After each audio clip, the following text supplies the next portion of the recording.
Je suis psy, je parle parfois de méditation à mes patients, je propose des méditations en ligne. Et pourtant, je ne propose quasiment jamais de temps de méditation en séance avec mes patients. Pour moi, la méditation et la psychothérapie sont à la fois éloignées et proches. Dans ma pratique, je ne propose ni systématiquement ni fréquemment de temps méditatif en séance, et ce pour plusieurs raisons. Mais ça ne veut pas dire que je ne l'utilise pas pour autant dans le processus thérapeutique. Pourquoi je n'intègre pas de méditation dans mes séances? D'une, par considération éthique. J'ai pas envie de faire payer relativement cher les patients à l'heure si c'est pour leur proposer des méditations qu'ils pourraient faire chez eux pour que chi. Mais aussi par souci autour de la mise en place de rituels, y compris thérapeutiques, un peu trop rigides à mon goût.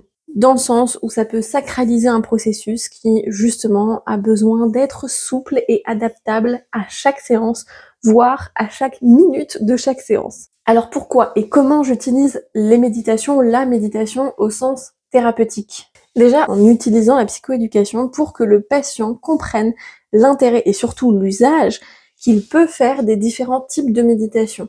Et ça, je le fais depuis bien plus longtemps que juste la naissance des méditations tarologiques que je propose aujourd'hui. Ça m'est aussi déjà arrivé de créer des audios personnalisés sur des thématiques particulières pour certains patients que j'accompagne.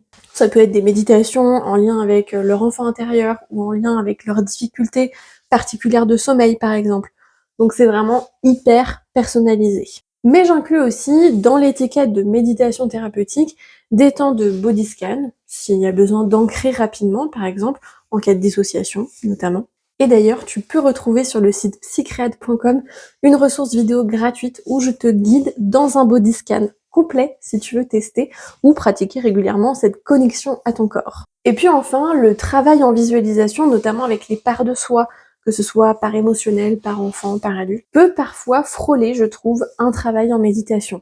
Mais quand c'est fait en séance, c'est vraiment au-delà de la personnalisation puisque le thérapeute s'adapte au fur et à mesure de la visualisation et au fur et à mesure des secondes de la visualisation.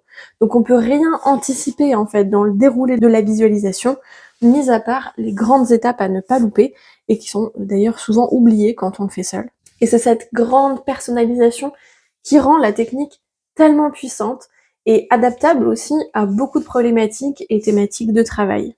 Mais ça, ce sera pour une autre formation dont je parlerai plus tard. En somme, je trouve vraiment l'outil de méditation au sens large très intéressant. D'autant plus que les études sont maintenant très nombreuses pour louer les louanges des vertus de la méditation, notamment en tant qu'activité neuronale, avec le cercle vertueux qui peut du coup prendre place, y compris d'un point de vue émotionnel et comportemental. Et donc j'ai commencé à penser à proposer des méditations, non pas personnalisées parce que je ne sais pas en avance qui va les écouter du coup, mais des méditations personnalisables à travers les méditations tarologiques. Comme je trouvais l'outil du tarot hyper intéressant, notamment pour l'introspection et l'élaboration de nos phases d'évolution et de nos conflits internes, donc là où réside notre capacité de changement et d'épanouissement, j'ai du coup combiné les deux pour utiliser la puissance de l'outil méditatif avec la puissance des archétypes et des réflexions que nous propose chaque carte du tarot. Si ça t'intéresse, tu peux retrouver ces méditations tarologiques en lien en bio ou sur psycreade.com directement.